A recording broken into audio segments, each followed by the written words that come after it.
Nous allons continuer le message que nous avons commencé depuis hier sur les dons et le donateur. Alors, je pense que la plupart nous étions là hier pour que je ne reprenne plus tout ce qu'on a dit hier, sinon ça va nous prendre encore beaucoup de temps. Nous avons eu comme texte de base 1 Corinthiens chapitre 4 verset 7.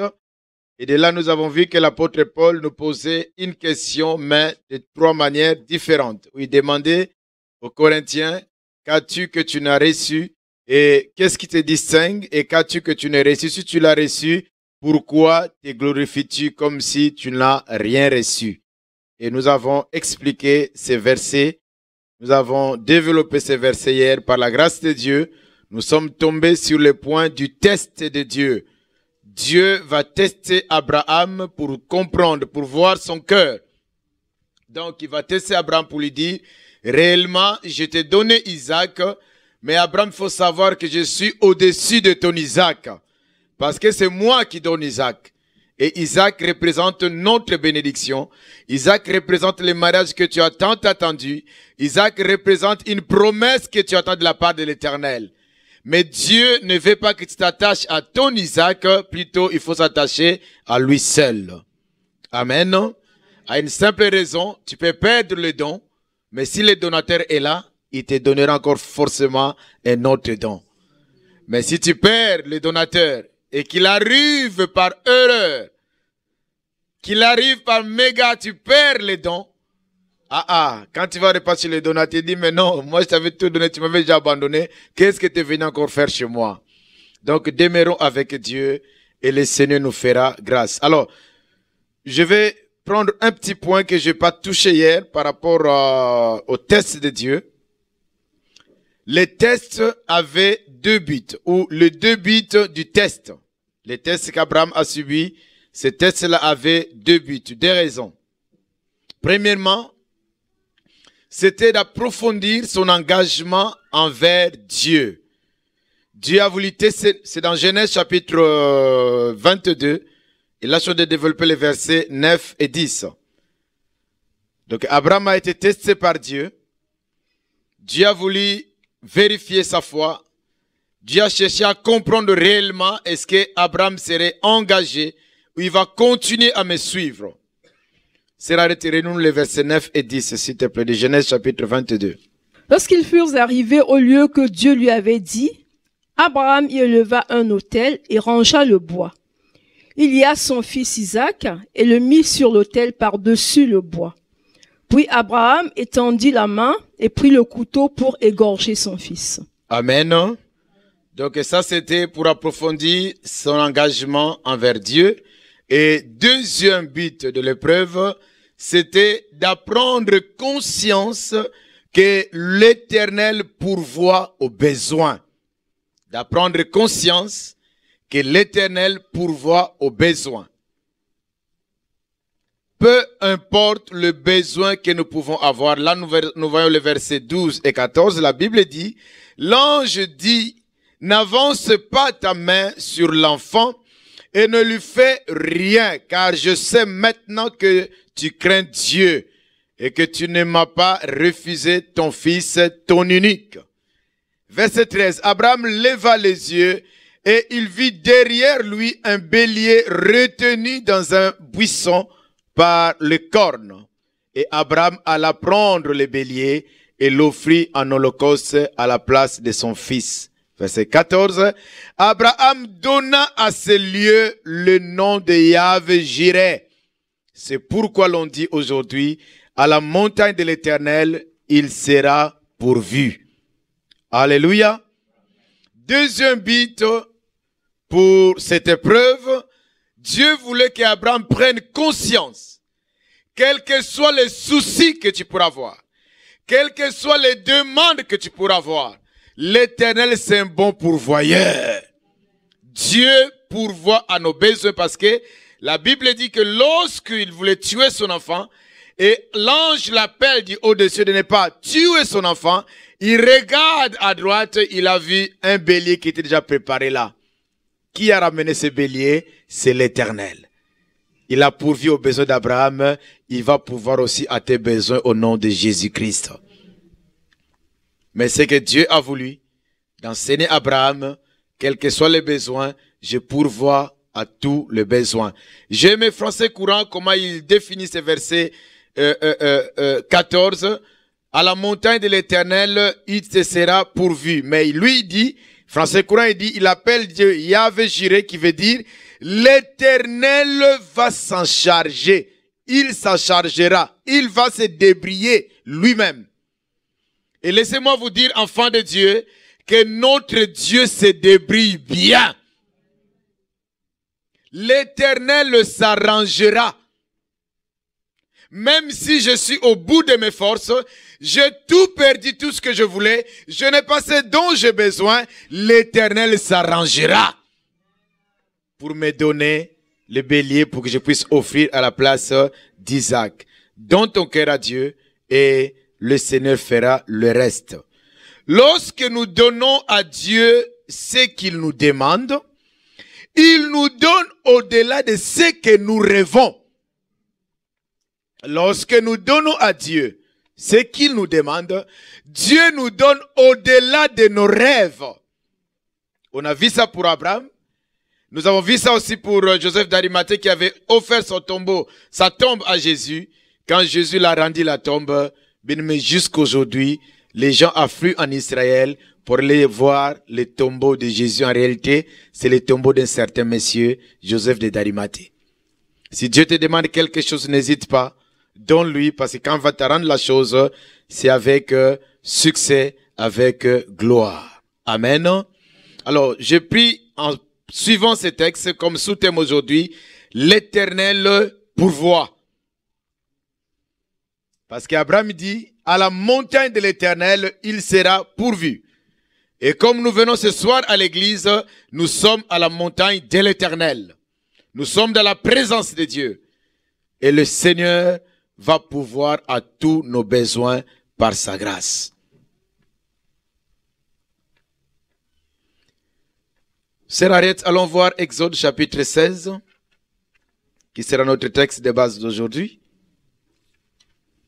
Nous allons voir comment l'Éternel a pourvu pour les enfants d'Israël étant dans le désert, mais ils n'ont pas manqué à manger parce que Dieu était à leur côté. Exode 16, on va voir le verset 4, nous allons sauter, on va aller voir les versets 14 et 15. L'Éternel dit à Moïse, « Voici, je ferai pleuvoir pour vous du pain du haut des cieux. Le peuple sortira et en ramassera jour après jour la quantité nécessaire, afin que je le mette à l'épreuve et que je vois s'il marchera ou non selon ma loi. » Verset 14. Quand cette rosée fut dissipée, il y avait à la surface du désert quelque chose de menu comme des grains, quelque chose de menu comme la gelée blanche sur la terre. Verset 15. Les enfants d'Israël regardèrent et ils se dirent l'un à l'autre, « Qu'est-ce que cela ?» Car ils ne savaient pas ce que c'était. L'Éternel leur dit, « C'est le pain que l'Éternel vous donne pour nourriture. » C'est Moïse qui dit. Qu'est-ce que c'est là après? Moïse leur dit, oui. C'est le pain que l'Éternel vous donne pour nourriture. Parole du Seigneur.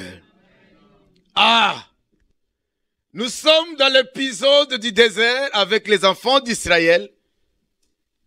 Après qu'ils aient vu la gloire de Dieu, le miracle de Dieu, l'eau s'est séparée devant leurs yeux et ils ont traversé. Et ils ont béni le Seigneur. Ils ont loué le Seigneur. Dans leur marche avec le Seigneur, Dieu a permis l'épreuve, Dieu a permis le désert pour que le cœur d'Israël se tourne vers Dieu. Pas vers les dons, mais vers les donateurs. Ne t'inquiète pas pour le désert que tu traverses. Le désert ne te tuera pas. Ils avaient un seul vêtement pendant 40 ans. Le vêtement ne s'est pas usé. Ah, j'entends pas ton amen. Ils avaient une paire de chaussures pendant 40 ans. Les chaussures étaient toujours intactes. C'est seul Dieu qui peut faire ça. Et quand ils avançaient, l'homme a besoin de trouver à boire et à manger. À quoi se vêtir? Il n'y avait pas d'eau. Dieu a fait un autre miracle. L'eau est sortie du rocher. Ils ont bu, Mais à un moment, ils ont commencé à murmurer contre Moïse, contre Aaron. Pourquoi tu nous as fait ça? Comment comme ça? Qu'est-ce que nous allons faire maintenant? Et Dieu a compris. Ce peuple-là, en fait, leur cœur n'est pas vers chez moi, mais c'est aux choses que je leur donne. Quand ils voient le miracle, ils chantent. Quand ils voient la gloire, ils chantent. Quand ils voient la guérison, ils le louent. Mais quand il y a la famine, tous veulent m'abandonner. Dieu dit, je change de système.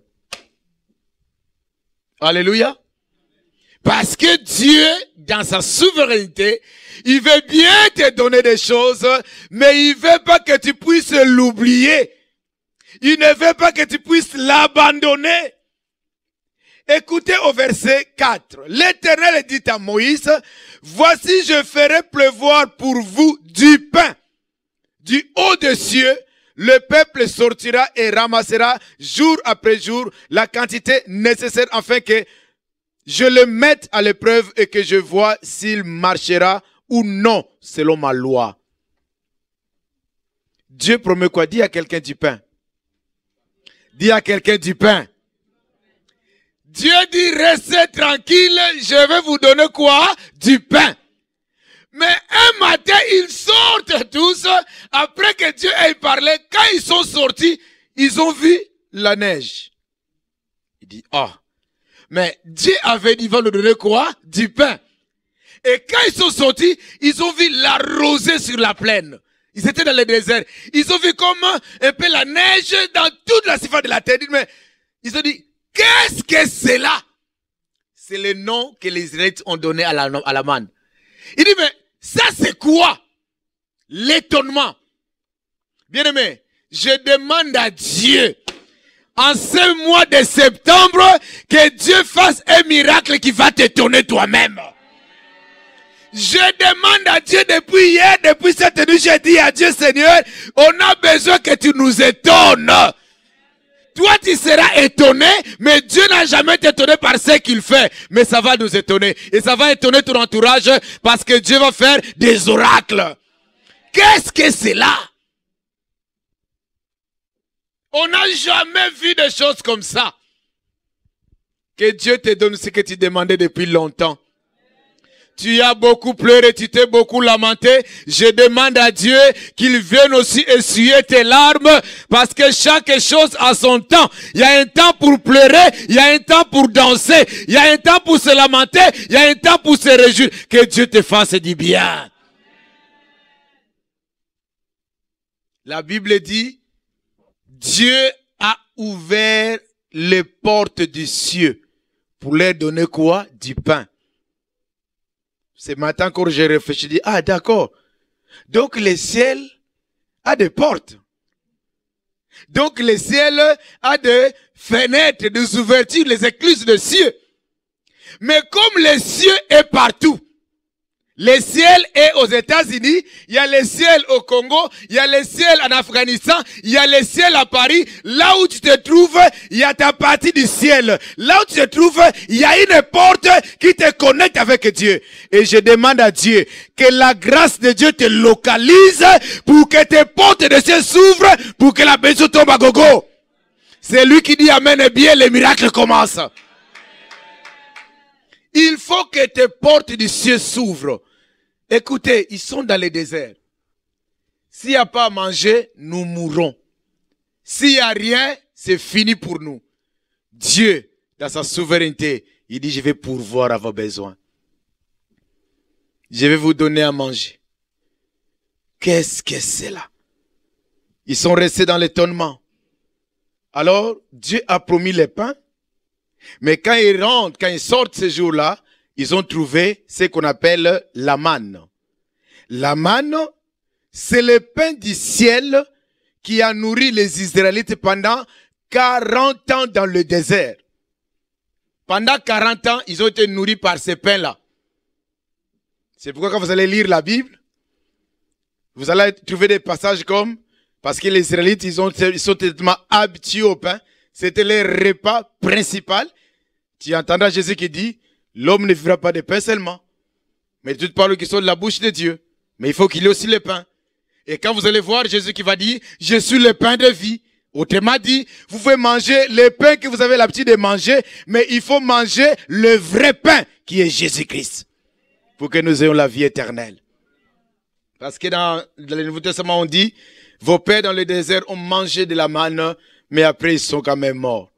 Mais vous, il faut manger Christ, qui est notre Seigneur. Et la manne, c'est le symbole de notre bénédiction. C'est l'image de notre bénédiction, la manne. Chacun a besoin de la manne. Chacun a besoin que les portes s'ouvrent pour que Dieu le fasse du bien. J'aime, il y a un psalmiste, Asaph, qui appelle ça le pain des grands.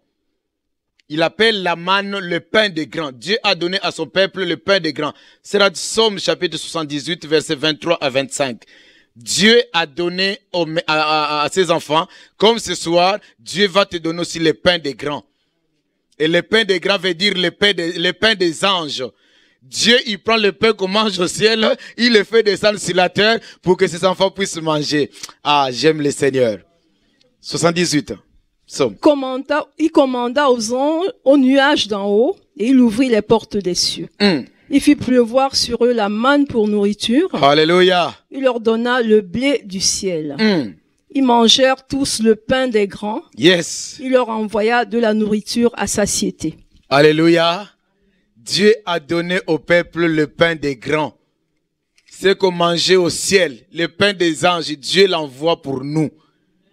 Que les portes s'ouvrent pour toi pour que tu témoignes les merveilles du Seigneur. Je demande à Dieu que la guérison que tu attendais pendant longtemps, qui était encore arrêtée au ciel, que cela s'ouvre pour que tu témoignes les merveilles du Seigneur. Je demande à Dieu que la joie que tu attendais, cela te soit donnée avant décembre au nom de Jésus-Christ. Je demande à Dieu que la promesse que tu attendais depuis longtemps, que les cieux s'ouvrent pour toi. La grâce de Dieu va te localiser. Tout est grâce. Le Seigneur est bon. Alors je voulais dire ceci. La bénédiction divine fonctionne avec les principes divins. En parlant du don et du donateur, la bénédiction divine fonctionne avec les principes divins. Quand Dieu donne, il veut qu'on le reconnaisse que c'est moi qui ai donné. Quand Dieu te bénit, il veut qu'on reconnaisse que c'est moi qui t'ai béni. Parce que nous sommes humains. Nous oublions vite. Sans oublier que notre Dieu, c'est un Dieu jaloux. Il ne partage pas sa gloire avec les idoles.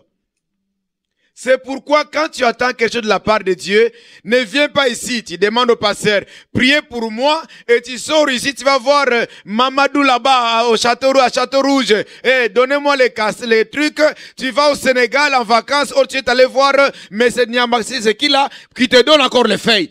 Quand tu auras les miracles, on ne saura pas ça vient d'où. Mets ta confiance en l'Éternel. Il n'a jamais abandonné ses enfants. Quand bien même tout le monde va se moquer de toi, bien-aimé, l'Éternel se lève en dernier. Et il se lèvera pour ta cause. Le ciel s'ouvrira pour ta cause. Les portes des cieux s'ouvriront pour ta cause. Pour que tu aies un témoignage. Dernièrement, j'ai dit à Dieu, Seigneur, il faut faire vite. Pour qu'on ne commette pas de bêtises. Vous savez, quand les promesses sont tard, des fois tu fais des bêtises. Que Dieu te préserve. Parce que nous sommes dans l'année de la récolte. Alors, nous c'est 2019, l'année de la récolte. Pour les enfants d'Israël, cette année-là, où ils ont vu la manne, ces jours-là, ils ont commencé à vivre la manne, c'était leur année de quoi? De récolte. Donc, il faut que les gens sortent pour les récolter leur bénédiction, ramasser leur bénédiction à eux. Mais Dieu a dit, comme hier, j'ai séparé les eaux. Je n'ai pas été reconnu comme Dieu de miracles. Hier, je vous ai donné de l'eau qui est sortie de rochers comme ça. Je n'ai pas été reconnu par vous. Avant-hier, j'ai frappé les Égyptiens devant vous. La manière que vous êtes sortis de là, je n'ai pas été reconnu comme Dieu. Là, je change de système. Dieu dit, je vous donne du pain. Mais je mets les principes, je mets des disciplines. Pourquoi? Pour que tu n'oublies pas les donateurs. Il y a des frères que vous voyez ici bien zélés, des sœurs qu'on voit ici bien zélés. Parce que le salaire, il est encore dans le SMIC. Quand le salaire va augmenter là, l'église, au revoir. Hein? Que Dieu te préserve, ma sœur. Alors, quelles sont les disciplines que Dieu va mettre en place? Premièrement, la première discipline, la quantité nécessaire. J'aime Dieu. C'est Henriette, verset 16 à 20. Exode 16, verset 16 à 20. On va rester là aujourd'hui. La quantité nécessaire. Quelqu'un avait demandé à Dieu, ne me donne pas beaucoup, ne sois pas aussi pauvre, donne-moi ce qui m'est nécessaire pour vivre. Et là, Dieu dit, vous allez ramasser, mais ramassez la quantité quoi? Nécessaire. Voici ce que l'Éternel a ordonné. Que chacun de vous en ramasse ce qu'il faut pour sa nourriture. Un homère par tête, suivant le nombre de vos personnes. Chacun en prendra pour ceux qui sont dans sa tente. Les Israélites firent ainsi. Et ils en ramassèrent les uns plus, les autres moins. On mesurait ensuite avec l'homère. Selon? Celui qui avait ramassé plus n'avait rien de trop. Oui. Et celui qui avait ramassé moins n'en manquait pas. Voilà. Chacun ramassait ce qu'il fallait pour sa nourriture. Est-ce qu'on peut dire Amen? Verset 19, Moïse. Moïse leur dit que personne n'en laisse jusqu'au matin. Ils n'écoutèrent pas Moïse. Et il y eut des gens qui en laissèrent jusqu'au matin. Mais il s'y mit des vers et cela devint infect. Moïse fut irrité contre ces gens. Alléluia. J'ai dit, mais Dieu, il est comment? On va pas crier, allons doucement. Des fois, c'est important de parler doucement. Quand on enseigne, des fois, c'est bien de parler calmement. Dieu dit, je vous donne la manne. Vous allez sortir pour aller récolter votre bénédiction, votre manne. Mais parmi le peuple, vous savez, les gens, le cœur pressé là, la manne là, il faut aller, ça va finir, il faut aller. J'ai combien d'enfants? Moi j'ai 5 enfants. Or, si tu as 5 enfants, tu prends 5 homères, donc 5 quantités, on va dire 5 verres, pour que vous compreniez. Et pour toi-même, 6e verre, tu t'arrêtes là. Mais il y a d'autres qui ont dit, non, et demain alors on va manger quoi? Moi je prends combien? 12. Et tu arrives à la maison, tu prépares, vous mangez les 6, vous êtes rassasiés. Et dit, ça là c'est pour demain. Quand vous gardez, le matin vous arrivez, ça pourrit. Dieu dit, ramassez la quantité quoi? Nécessaire. Ça s'arrête là. Parce que je vous connais. Quand vous allez avoir des garanties à la maison, la provision à la maison, à Dieu, laisse-moi pendant une semaine, je vais vivre le repas que tu m'as donné. Tu sors le matin, tu ramasses 5 homères pour 5 personnes, vous mangez, ça finit, tu sors encore. Il dit, c'est comme ça qu'on va rester. On va vivre comme ça. Frère Jackson, est-ce que tu comprends? Parce que le cœur de l'homme est méchant. Il est tortueux. Qui peut le connaître? Nous n'aimons pas Dieu. Nous aimons plus ce qu'il nous donne, mais on n'aime pas les donateurs. Dieu dit, je vais mettre les disciplines. Ramasser la manne pour le jour même, pas pour demain. La condition, c'est ça. On va dire, le buffet est à volonté, mais pas emporté. Tu rentres chez les Chinois là-bas, ils disent, les buffets à volonté, tu payes ton argent à la caisse, mange comme tu veux. Ils ont mis des vigiles à la porte. Parce qu'il y a quelqu'un qui a fait ça en Belgique, il a fermé. On a fait un restaurant comme ça en Belgique, il a fermé. Les gens, ils rentraient.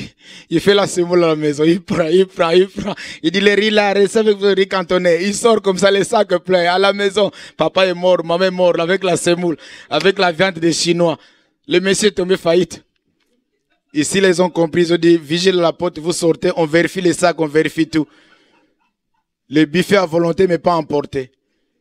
Tu peux manger comme tu veux à satiété, mais tu manges que les jours là. Et il faut tout finir. Si tu gardais le surplus pourrissait.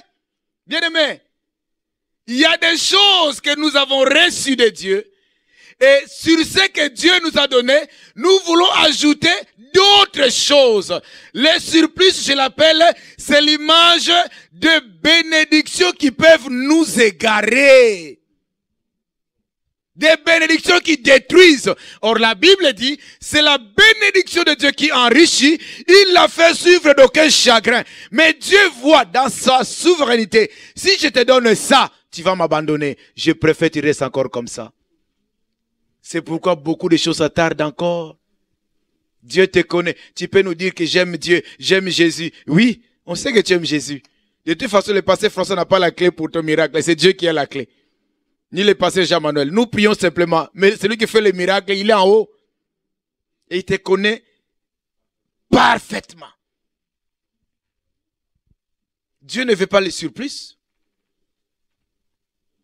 Dieu ne veut pas ce qui est au-dessus là. Parce qu'il voit ton cœur. Et cette discipline consiste à demeurer avec Dieu, à considérer les donateurs, à tourner notre cœur vers lui. Même s'il nous a donné, il peut nous donner plus. Dieu ne veut pas que tu gardes à la maison. Dieu ne veut pas que tu mettes quelque chose à côté. Il faut tout finir.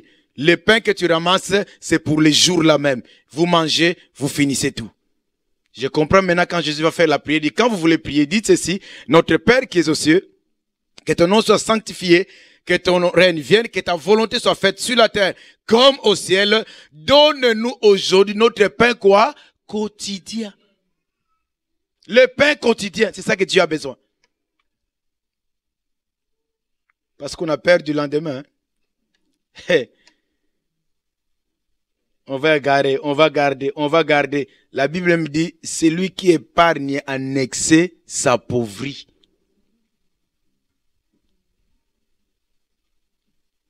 Quand tu sais que j'ai à manger, ben, je suis calme. Bien aimé, c'est vrai, c'est bien de faire des provisions, mais Dieu dit, plus de provisions. Tu ramasses la quantité nécessaire et tu rentres chez toi parce que si tu veux garder, ça va pourrir. Et Jésus dit, donne-nous le pain quotidien. Dieu nous donne des choses qu'on a besoin, pas des choses qu'on a envie. Il y a des choses qu'on a besoin, Dieu nous les donne, mais nos envies, Dieu, il regarde si ça lui donne gloire et il ne te donne pas. Si ça ne lui donne pas gloire, il ne te donne pas parce qu'il voit ton cœur, il connaît ton cœur. Deuxième discipline. Tous les matins, chaque matin, verset 21, c'est arrête. Tous les matins, chacun ramassait ce qu'il fallait pour sa nourriture. Yes. Et quand venait la chaleur du soleil, cela fondait. Alléluia. Tous les matins, chacun ramassait pour ce qui est de sa nourriture. Mais quand on arrive à midi, la manne se fondait. C'était comme une glace, on va dire ça comme ça. Ça sort le matin. Tu dois sortir tôt. Tu ramasses ta part et tu vas les préparer. Tu vas les arranger à la maison. Mais si tu sors à midi, tu sors dans la journée, tu vas voir que tout ça va se fondre et tu vas rien trouver. Donc il faut que tu sortes le matin. Mais à quoi consiste cette discipline? C'est la dépendance totale à Dieu. C'est lui faire confiance totale. C'est ça le défi ici. Parce que quand vous sortez le matin, vous avez aucune certitude que demain encore, je vais trouver la manne. J'avais prière. On a mangé hier. Nous avons mangé toute la maison. Mais Dieu dit que je saute encore le matin. Est-ce que demain matin, je trouverai encore à manger? Et donc, dans la nuit, tu demandes à Dieu, Seigneur, s'il te plaît, je veux que je trouve encore la manne demain. Dieu met des systèmes en place pour retenir un peu notre cœur vers lui. Parce que l'homme l'abandonne vite, l'homme fuit les donateurs vite, il dit, je vous ai donné le pain, la manne, mais c'est chaque matin que vous devrez sortir. Je voulais dire à quelqu'un bien-aimé, toi qui vis dans les inquiétudes ne feront rien dans ta vie. Les inquiétudes n'ajouteront même pas une seconde à ton souffle de vie. C'est pour te détruire même. Tu vas voir les maladies qu'on appelle les psychosomatiques, ça va te détruire la vie. Tu vas voir des maladies qui vont se créer parce que tu réfléchis trop, tu t'inquiètes trop. Dieu ne va pas t'ajouter des jours parce que tu pleures beaucoup. Dis-tu m'amènes bien pour que j'avance. Je lis un passage une fois dans la Bible dit dans les Psaumes, les jours du déluge, Dieu était sur son trône, maman Catherine. Les jours du déluge, les gens sont en train de mourir. Ah Dieu, pourquoi tu nous laisses? Pourquoi tu nous abandonnes? Dieu était sur son trône. Il a décidé, il regardait, il dit c'est comme ça. Il est au calme. Tes inquiétudes ne vont rien arranger. C'est pourquoi Christ dit, ne vous inquiétez de rien. Parce que votre papa, c'est le Père qui pourvoit à tous les besoins. Notre Dieu, il sait pourvoir à tous les besoins. Ne regarde pas ton âge. Tu pries un Dieu de miracles. C'est pourquoi quelque chose qui va arriver, ça va t'étonner. Et je demande que cet étonnement arrive vite. Je demande à Dieu qu'un miracle arrive rapidement dans ta vie. Pour que tu aies un témoignage à gagner des âmes dans le Seigneur. Le Seigneur est bon. L'Éternel pourvoit aux besoins. Quand c'est bien calculé, quand c'est toi qui a tout organisé, et quand tu as la chose, tu ne reconnais pas réellement si c'est Dieu qui te l'a donné. Mais quand c'est les portes qui sont ouvertes du ciel, bien-aimé, tu vas reconnaître, il y a un Dieu quelque part. Qui te fasse du bien. L'homme vit avec l'inquiétude. Qu'est-ce que je vais manger demain? De quoi je serai vêtu demain? Qu'est-ce que je vais boire demain? Mes enfants, c'est comment demain? Et à un certain âge, on commence à penser, et ma retraite demain? Maintenant, on ne sait pas. Alors, tu commences à faire des calculs. Tu as encore, je sais pas moi, 40 ans, 50 ans, 60 ans. J'ai travaillé combien d'années en France? J'ai travaillé 5 ans. 5 ans, la retraite, c'est combien? On te dit, quand tu demandes aux collègues, ah, tu as travaillé 5 ans, la retraite sera dans les 200 euros. 200 euros, 250 euros. Tu te dis, ah, que Dieu nous fasse grand. L'Éternel pourvoira à tes besoins. Alléluia. Faut pas prendre tout ça sur toi. Tu vas mourir vite pour rien. Dieu te connaît et il te bénira. Il faut que la bénédiction vienne te donner. Si une parole ne te défie pas, ce n'est pas la parole de Dieu.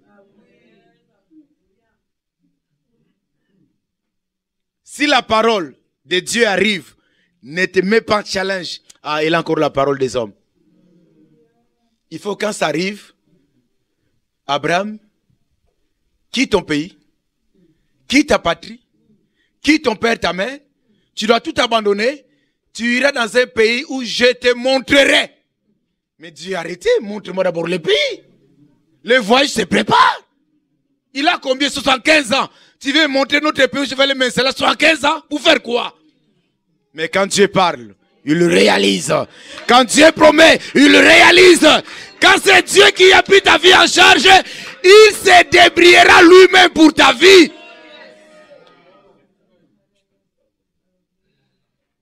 Si tu commences à trop t'inquiéter, tu vas maigrir, tu vas nous laisser vite. On a encore besoin de toi. Mais il y a qu'encore besoin de toi. Tes enfants ont encore besoin de toi. L'église a encore besoin de toi. Alléluia.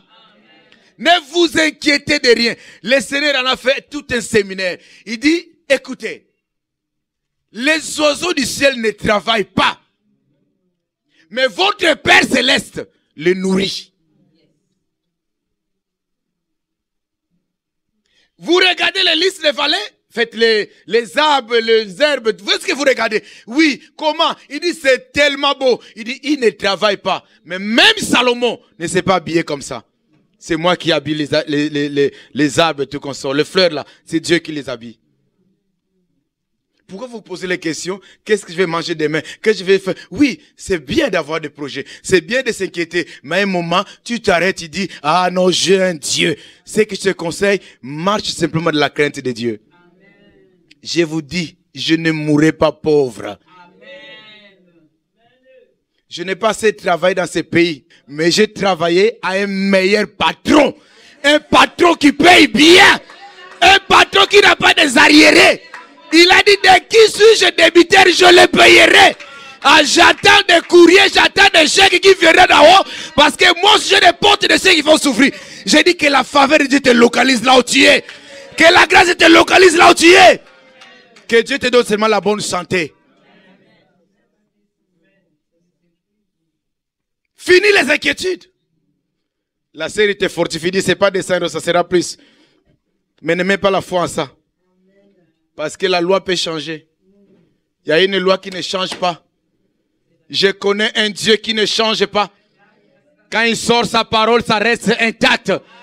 Tu peux voyager, tu peux monter, tu peux descendre, sa parole reste intacte. Amen.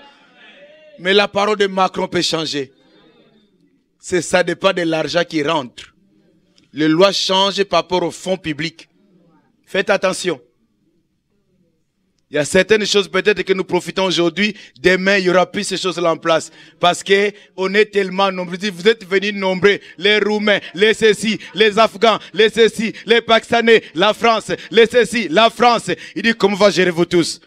Si on te donnait 400, prends 100. Il dit, à cause des lois.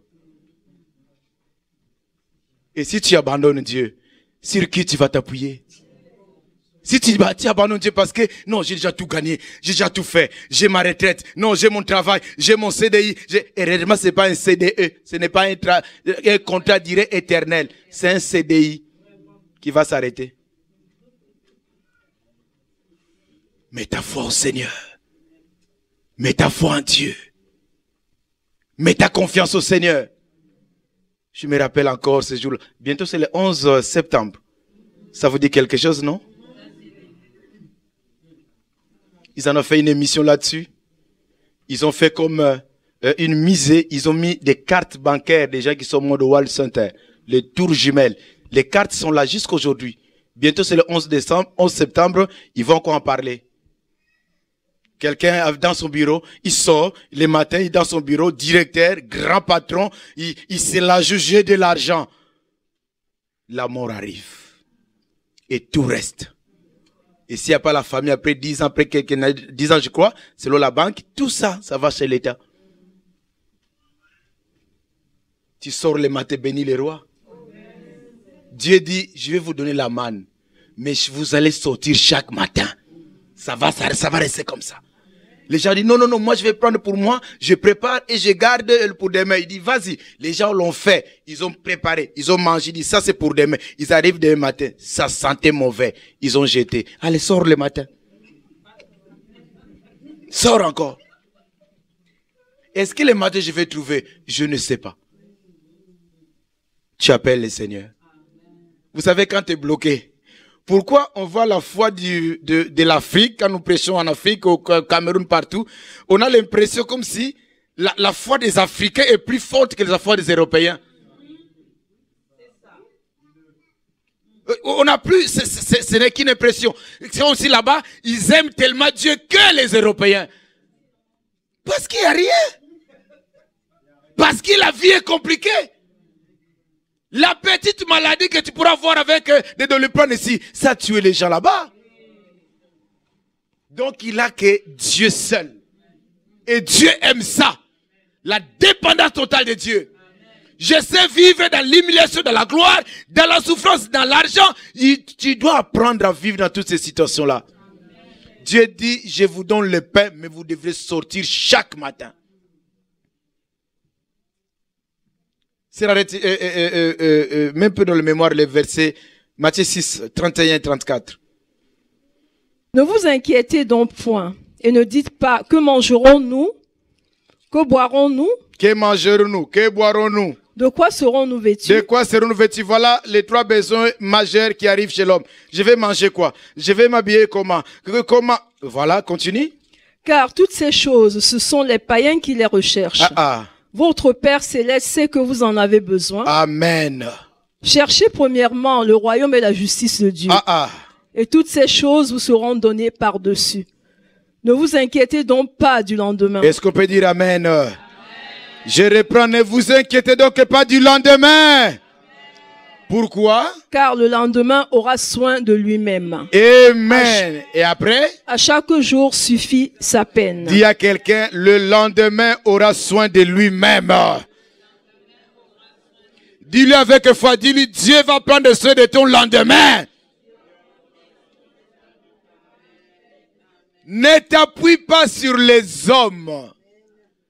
Vanité de vanité, tout est vanité. Tu t'appuies sur un homme aujourd'hui, demain cet homme peut mourir. Tu t'appuies sur quelqu'un demain la loi peut changer.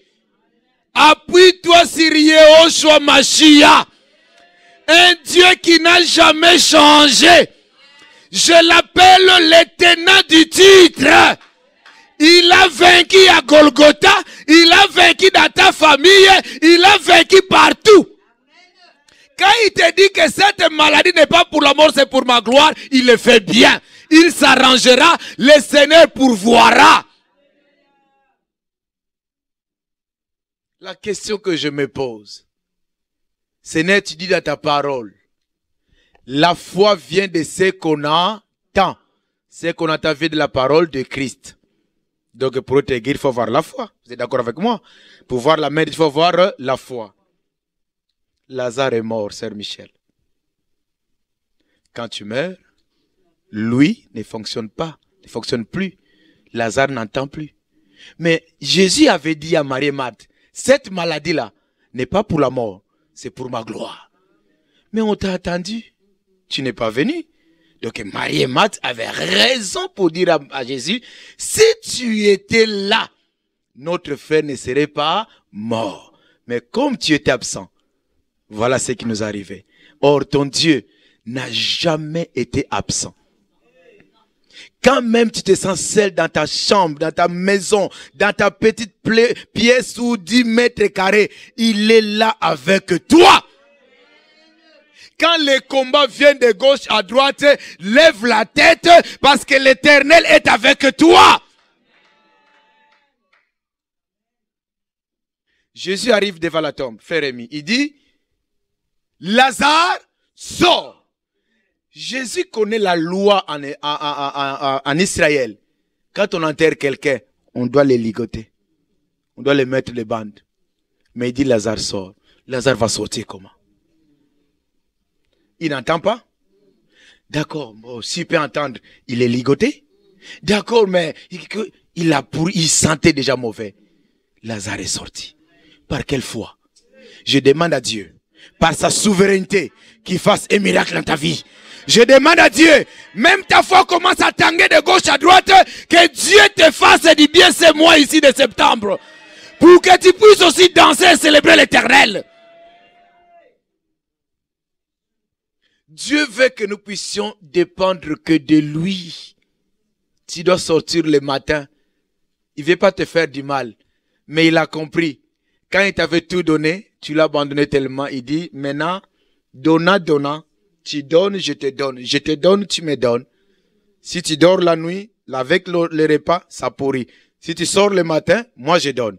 Or, pour sortir le matin, il faut avoir la foi. Ce que tu viens chercher ici, là, bien-aimé, c'est ta récolte. La Bible dit dans Somme chapitre 37, verset 5, « Recommande ton sort à l'Éternel, mets en lui ta confiance et il agira. » Recommande ton sort à l'Éternel, mets en lui ta confiance et il agira. Si Dieu t'a gardé hier, il te gardera aujourd'hui. Il te gardera demain. Si tu as donné hier, il te donnera aujourd'hui et il te donnera demain. Si tu as pu ramasser la manne hier, tu ramasseras aujourd'hui et tu ramasseras demain. Mais fais-lui confiance. Ma confiance, c'est important. Tu dois approfondir ta relation avec Dieu, frère Lido. Parce que Dieu aussi te connaît. Tu te poses beaucoup de questions. Il t'a jamais oublié, jamais. Peu importe la réalité de la vie, tu n'as jamais oublié. Tu te poses tant de questions, l'âge, comment, c'est ça va se passer comment. Ne te pose plus de questions. L'Éternel pourvoira aux besoins. Et qu'il les fasse pour chacun de nous ici. Ne t'inquiète plus, lève la tête. Allons prendre le dernier point sur les disciplines.